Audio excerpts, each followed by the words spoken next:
South Carolina at Georgia. Georgia minus 27 and a half. Over under 54 and a half.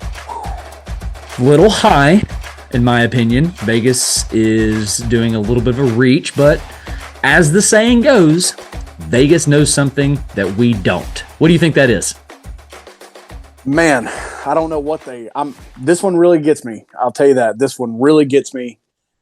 The over-under is literally just double what Georgia's favored to win by. I mean, 27 and a half, 54 and a half, put you 27 more on that spread, and you got it. I don't like South Carolina in this game. I don't know. There's a million reasons why I wouldn't bet this game. Number one being 27 and a half points. They might be able to cover that. It just depends on how Georgia's offense comes out in week 3 because it's not been Chris replacing Stetson Bennett primarily yet. They've not used Brock Bowers a ton yet, probably because who needs to against Ball State and UT Martin? Probably because of those reasons. But again, they've not looked exactly crisp. They exploded in the second quarter against Ball State and ran that game up. It all started with a punt return touchdown from your 4'8" friend, Mr. Muse. Mm-hmm. So that's a big weapon for Georgia. He's a little guy with a ton of electricity in that frame. Mm-hmm. But again, million reasons why I wouldn't bet this game. If I had to go one way or the other, I would probably lean towards South Carolina covering that just because it's so large. Yeah. But on the other hand, I could also see South Carolina being shut out again until, Georgia's JV team is in. Like last year. Yeah, that's totally fair. Yeah. I think I'm most excited just to get a better picture of who Georgia is exactly. Exactly. And I kind of want that. I think I know who South Carolina is, but I really want to know who Georgia is, especially when, you're getting into SEC play here. You've got it at home. Perfect way to start it if you're Georgia. I want to know who they are in that environment. Yeah, I mean, and what is Sanford Stadium going to be like when the point spread is as large as it is? And I'll lean with you on that. I'll take South Carolina to cover, but I also will not be surprised with the issues that South Carolina faced in Week 1 and the O-line trouble. Georgia's. I mean, we're all convinced, right, that Georgia has a superior defensive line or defensive front as opposed to North Carolina, right? Yeah. Who caused all kinds of havoc. What is this Georgia front 7? What is this Georgia front 4 going to do, right, against this porous South Carolina offensive line? How is Spencer Rattler going to perform in this game in Sanford? The guy did not have a great, Week 1. Obviously turned things around a little bit come Week 2. And now all of a sudden I can't find the game. Here we go. Oh, you know what the worst part about this game? Can I go ahead and tell you the worst part? Or do you want to take a shot and take a guess? You want to take a guess? I can tell you the worst part. I don't actually know where you're at on that. So, yeah, you're going to have to tell me. You don't know where I'm at on that? Well, I'll give you a hint. The worst part of this game? Yeah, kicks off at 3:30. There's your hint. That's okay. I know exactly where it is then. Go ahead and hammer it home for the good people. Yeah. This game is brought to you by CBS. Won't be turning that one on. Yeah, not going to do that. Anyway, back to Spencer Rattler. Just shy of 700 yards so far on the year. 3 scores, I believe, no picks. Yep, no picks. Doing okay statistically wise in the first 2 games, but ran into some issues, obviously, and like we've said, in game 1. But I'm way more interested in the quarterback play on the opposite side. Carson Beck, just like who is Georgia, who's Carson Beck on the year? 44 for 61, 577 yards, 3 scores, and a pick. Who's Carson Beck going to be? Is he going to rise to the occasion? Is he going to be the dude going forward? Very curious to see what kind of product he's going to put on the field. What do you think? Yeah, I'm highly intrigued. I want to. I wish I could just take the CBS out of this game because that would be a nice bridge to my 7 o'clock gap that I need to get to, if you know what I mean. Vols fans. Yeah.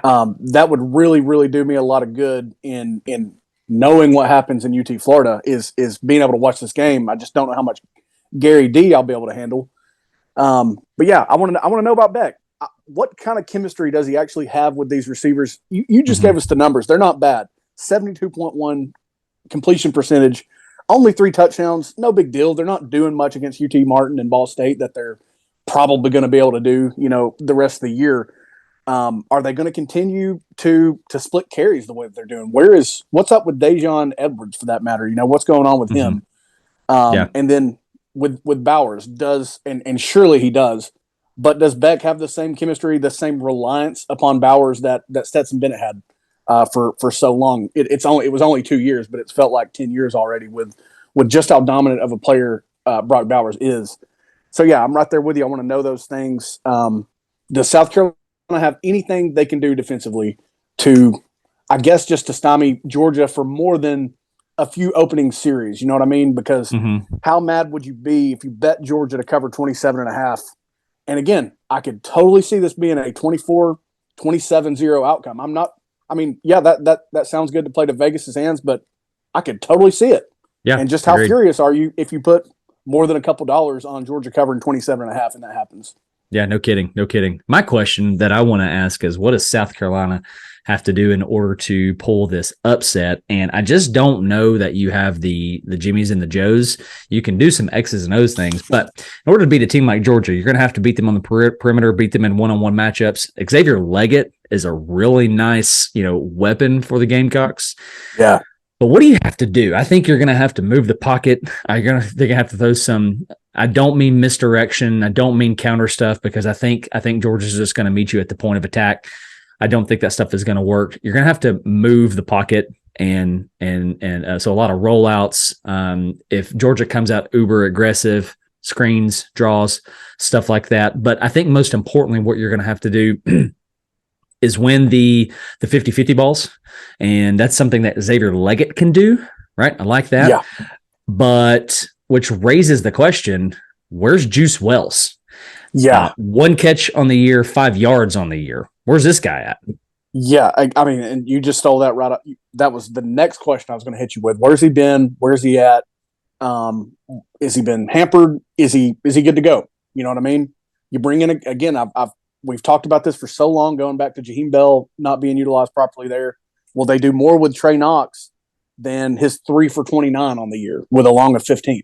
Will they try to do more with that? And, I think you need to find ways to exploit the middle of the field if and when you can. It's just good luck against the speed of Georgia that just collapses and vacuums and sucks up every ounce of life that an offense has shown over the past few years, not just their title years.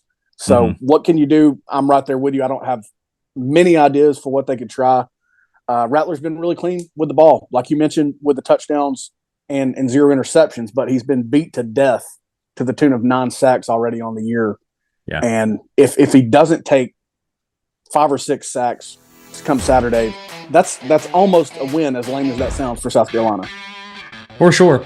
I just fully expect for Georgia to take all the wind out of any South Carolina sail by the time the game is over come Saturday night. Nonetheless, Gamecocks at the Dogs, 3:30, CBS. You heard it from the both of us. We're going to take Georgia to win, but we're going to take South Carolina to cover.